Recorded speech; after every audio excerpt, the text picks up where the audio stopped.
Hi, my name is Colin Hill from Chillswim, and this is the update blog. It's for the month of June, talking about all things open water swimming that's been going on. So here we are in the beautiful Lake District. That's Ullswater in the background, and we're just outside of Chillswim HQ. So I'm just going to run through a few things that's been going on throughout June and also what's going to be coming up. If you want any more information, do go to our website, go on our Facebook page, Chillswim, and also visit our YouTube channel, which is Chillswim. Have a look for that. So first of all, we go to a few different events. I wanted to review a couple of events I've been to. I took part in the Epic event in Ullswater the first weekend of June. It's a nice event. It's got a real sort of family feel to it. They have lots of activities going on. They've got egg and spoon races. They've got throw in the welly. They do a 1 mile swim and a 3.8k swim. I took part in the longest swim. It's a good event. Unfortunately, they still do the wetsuit only thing. They haven't kind of progressed beyond that. I think that, they come very much from a triathlon background as a company. So it'd be nice to see them progress beyond that. A lot of companies now have tow float optional to get beyond the insurance point of view that they might be having. So wetsuits aside, it's a good event. It's really a lot of triathletes take part in that one. But if you want to get a good time, good time swim, it's a nice event to go to, and I recommend it. We were there with the Swim Secure stand. Moving on from that, Great Swim took place in the Lake District on the 10th, 11th of June. You may know I set that up way back in 2008 when I used to work for Great Swim, and it's great to see that event. Just keeps on going year after year, and they've really sort of built on it and tried to develop every year. This year apparently was a wetsuit optional event, although they kind of neglected to tell anybody about that. And since I was sponsored from the Swim Secure side, that was a little bit annoying, but it is a good event. It's a classic. It gets so many people into the sport, and I'm very proud that that's still going. It was in its 10th year. So well done to all the Great Swim team. It was a very challenging weekend weather-wise. There was a lot of rain and winds, and so I took part in the 10k race on the Friday. Hi to everyone who I saw there. And on the Saturday, it had a mixture of events: 1Ks, 5Ks, a half mile, 200 meters, I think there was. And then the Sunday had to get cancelled because the wind was just so strong. Now, as a general rule, when the wind gets over 20 miles an hour, that's when you've got to start looking at it from an event manager's point of view. It's not that the swimmers can't handle that water, although some can't, but it's not the swimmers often. It's the water safety guys in the kayaks. They can't stay with the swimmers. So the forecast was for gusts all the way up to 40 miles an hour a couple of days before. So they made the tough decision to cancel the event on the Sunday, although they did allow people to take part in different events, different distances on the Saturday. So tough call to make. It's very hard with events. Wind is the worst thing from an event manager's point of view. I hate it when it's windy and I'm putting an event on. Many sleepless nights. But anyway, the Great Swim, if you haven't done it before, it's a classic. It's all around the country. And it's nice to see them moving into wetsuit optional as well. And it's a classic event. As I said, it brings so many people into the sport. I've been down in London quite a bit this month working on the Swim Serpentine events. Now, the Swim Serpentine event is organised by the London Marathon Events Company. They obviously organise the London Marathon. Fantastic company. It's great to see them getting into open water swimming. That's taking place on the 16th of September. In the Serpentine, I was in Hyde Park having some meetings in there with Royal Parks, and everything's looking good for it. So this year they've expanded from doing a 1 mile, they're also doing a 2 mile events. They've got something called the Super Sixes where you can do 6 miles throughout the day. They have an elite para race, which is fantastic. So as well as an elite race where they get some of the top swimmers from overseas and the top UK swimmers, they also have some para swimmers coming along to take part in the elite race. So yeah, have a look on the website, swimserpentine.co.uk if you fancy that one. I was in Portugal recently for the FINA 10k World Cup events. Now, I'm involved with FINA, which is the world governing body for swimming, and they also had a mass participation swim, which was great to see. So all the elite events now have these mass participation swims.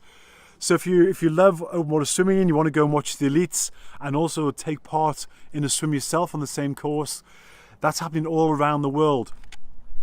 So check out the FINA website. I'll put a link in the description of this website if you want to find out more about their mass participation swims. But Portugal was a great race, 10k. It was almost a wetsuit compulsory swim. They've had some new rules within FINA where if it's under 20 degrees, it's currently wetsuits. So the actual rule is 16 to 18 degrees wetsuit optional, 18 to 20 degrees wetsuit compulsory. Obviously, if it's 18 to 20, wetsuits are so much faster that everyone has to wear a wetsuit. But the event was just over 20 degrees. It was in Setúbal in Portugal, and so no one had to wear a wetsuit. So some of the swimmers were quite relieved because you got the World Championships coming up. But the event was won, the men was won by Christoph from Hungary.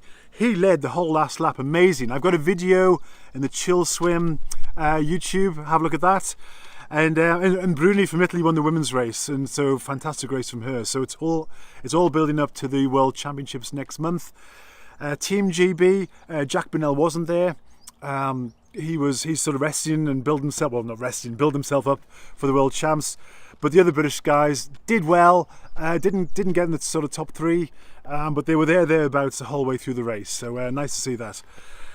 Okay, another thing, I put a post on Facebook recently just about training. If you're taking part in the Chillswim Coniston event, and that's why you're watching this video, I put a post saying, basically saying when it's beautiful weather and it's nice and still and flat in the lake, then great, go for a swim. But you really need to go swimming when it is choppy and it is a little bit rougher.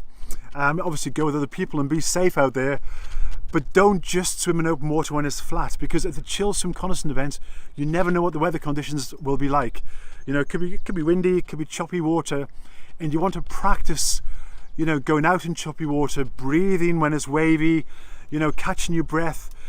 A lot of events people do tend to pull out because, it is choppy and they're not used to breathing in that. They're just used to swimming in flat water or in the swimming pool. So my main message is for Chillswim, get out there, get practicing when it's a little bit windy, building up to the race, and then whatever the weather is on the day, you'll be ready for it. Other things. So we got the World Championships next month. I'm going out to the World Championships. Really looking forward to that. I'll be doing a little bit of work for FINA over there. So follow Chillswim Facebook if you want to see some of the updates. Also the FINA website will have updates. But at the World Championships, they have a 5-kilometer race. They have 10-kilometer race, which is kind of the main event, as it were, because that's the Olympic distance. They've got a 25-kilometer race, so that's a real awesome event.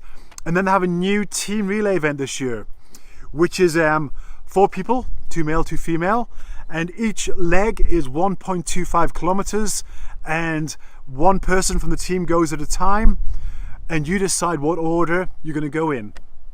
So that's going to be really exciting this year. So look out for that one. I think that's going to really catch on. And straight after the World Championships, which is in Hungary, at Lake Balaton, I'm flying out to Canada for the FINA 10K World Cup event.